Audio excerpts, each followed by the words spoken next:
ازاي مصر بتتحط على الخريطة العالمية.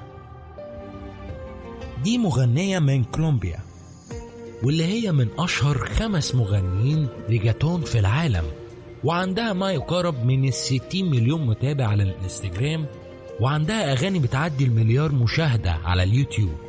هتكلم في حلقة تانية ازاي ريجاتون مش بس بيأثر على المجتمع، لا ده كمان غير ثقافة ودماغ الناس في العالم دلوقتي.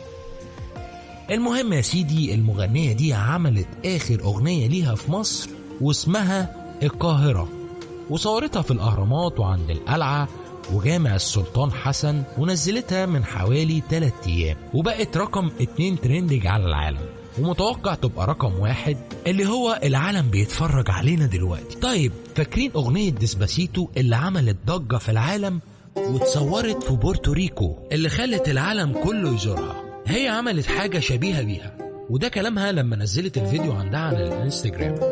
مصر واحدة من أفضل 5 أماكن في العالم التي حلمت بزيارتها. كان لدي رؤية وطموحا في هذا البلد أن أغلق الشوارع وأبو الهول وأهرامات مصر لتحقيق مقطع فيديو كان دائما في ذهني وفي قلبي.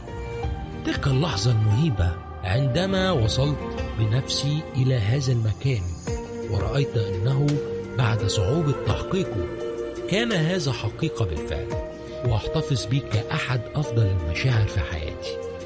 تحقيق الأحلام أثناء العمل وإخبار العالم عنها لا تقدر بثمن.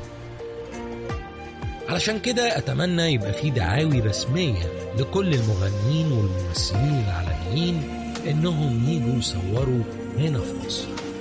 بس كده يا سيدي، ودي حكاية المغنية الكولومبية اللي الكليب بتاعها قالب الدنيا وترند رقم 2 على مستوى العالم.